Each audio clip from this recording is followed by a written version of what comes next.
विश्रांतीनंतर होम मिनिस्टरमध्ये पुन्हा एकदा आपल्या सगळ्यांचं स्वागत. नमस्कार पुन्हा एकदा. तर तुम्हाला विचारतो, त्यांच्याकडून 3 अपेक्षा कुठल्या आहेत तुमच्या? त्यानेही थोडं समजून घेतलं पाहिजे. 1 मिनिट, मान्य आहे? हां हो.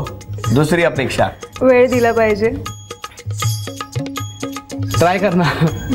म्हणजे देणार की नाही देणार? ट्राय करणार. कसला वेळ देण्याचा. तिसरी अपेक्षा, काही नाही, सुख दुःख काही असेल तर ते माझ्याशी शेअर केलं पाहिजे. ते करतोस. तुम्ही सांगा 3 अपेक्षा आमच्या ताईकडून. पूर्ण फॅमिलीशी व्यवस्थित राहिली पाहिजे, त्यांच्याशी मिळून मिसळून आणि सांभाळून त्यांना घेतलं पाहिजे. काय मान्य? हो मान्य. दुसरं ती म्हणजे ती चांगली टॅलेंटेड आहे, तर तिने स्वतःच्या म्हणजे फील्डमध्ये चांगलं करिअर करण्यासाठी आणखी करिअर केलं, चांगलं करिअर काय हो? हो ट्राय करते. तिसरी गोष्ट, तिसरी अपेक्षा. तिसरी मला थोडा जास्त राग येतो, त्यामुळे ते समजून घेतलं पाहिजे. बरं ठीक आहे, चला या अपेक्षा झाल्या. सासूबाईंना मला विचारायचं आहे, तुम्ही त्यांना म्हणजे मुलीच्या आईबाबांना काय विश्वास द्याल? त्यांना सांगेल की बा तुम्ही तुमच्या मुलीची काही काळजी करू नका, आम्ही व्यवस्थित सांभाळू. तुमची मुलगी तशी माझी मुलगी आहे, काय तसं व्यवस्थित सांभाळ करू तिचा. तुमचं काय सांगणं आहे सासरच्या? माझं एवढंच सांगणं आहे की मी आत्तापर्यंत तिला एकदम प्रेमाने वाढवली आहे, तसंच तुम्ही तिला प्रेमाने सुख द्या. तिचं काही चुकलं काय झालं तर फक्त मला सांगा, मी तिला थोडं समजावून सांगण्याचा प्रयत्न करेन.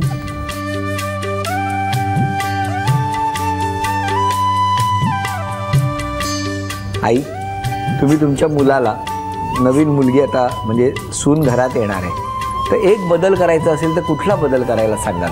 त्याला सांगेल की बा तुझा रागावर जास्त राग येतो आहे, त्याच्यामुळे तो रागावर त्याच्यावर कंट्रोल कर. रागावर नियंत्रण ठेवा. रागावर नियंत्रण ठेवायचं, हो की नाही? हो. आणि चिडचिड जरा कमी करा. कमी करायचं, कळलं का? नाहीतर वेगळं इंजेक्शन मागवून तुम्हाला द्यावं लागेल आम्हाला. हां, तुम्ही सांगा आता, तुम्ही त्यांच्या सासरच्यांना काय सांगा? माझ्या आईवडील म्हणजे माझ्या फॅमिलीवर माझा पूर्ण विश्वास आहे. सो जसं ते माझ्या बहिणीला म्हणजे बहीण जशी त्यांच्यासाठी आहे तशीच किमयासुद्धा आहे.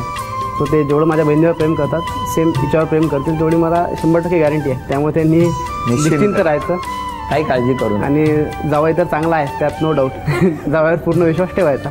तुम्ही काय विश्वास द्या त्यांच्या सासरच्यांना, काय सांगा? मी आई बाबांना आणि सगळ्यांना, दादांना, नेहाताईंना, त्या आल्या नाही आहे तिथे, तर सगळ्यांना व्यवस्थित सांभाळून घेईन. कारण ते पण मला खूप जास्त सांभाळून घेतात आणि मी गेली की अगदी त्या मला घरातल्यासारखंच वावरतात. म्हणजे मला पहिल्या दिवशी फक्त जायच्या वेळी दडपण होतं की कशा असतील सासूबाई किंवा काय, पण गेल्यापासून त्या कधीच मला म्हणजे असं एकदम रागावून किंवा असं कधीच नाही वागवत. त्या मला सगळं शिकवतात. किचनमध्ये त्या खूप छान स्वयंपाक बनवतात, त्या प्रत्येक गोष्ट मला शिकवतात सुद्धा आणि करून खाऊ पण घालतात. अरे वा, हे बरं आहे. आणि तुम्ही तुमच्या माहेरच्यांना काय सांगाल? मला मेन आईचंच, आई बाबांचंच टेन्शन आहे.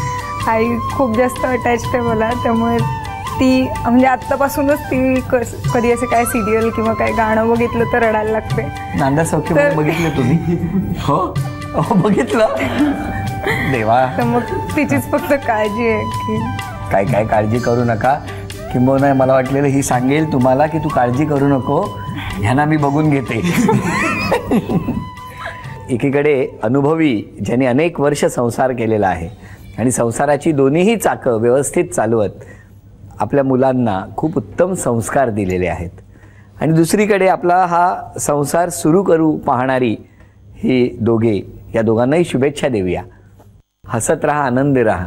आणि या सगळ्या गोष्टीमध्ये एक महत्त्वाचा फॅक्टर आहे, तो म्हणजे रागावर नियंत्रण ठेवा.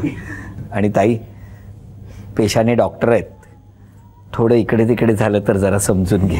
हां, उठबस सिरिंज भरूनच ठेवू नकोस इंजेक्शनची. हां, असं म्हणत ताईचा सन्मान करूया. पण त्याआधी झी मराठीकडून हे चांदीचं नाणं तुमच्यासाठी. आमची ताई जी लवकरच वहिनी होणार आहे, तिला तथास्तु पुणे यांच्याकडून ही पैठणी.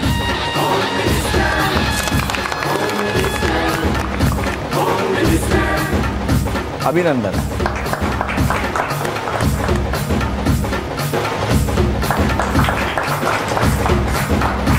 हसत खेळत रंगलेला हा भाग इथे संपवूया आणि पुन्हा भेटूया अशीच एक पैठणी घेऊन होम मिनिस्टरच्या पुढच्या भागात. नमस्कार.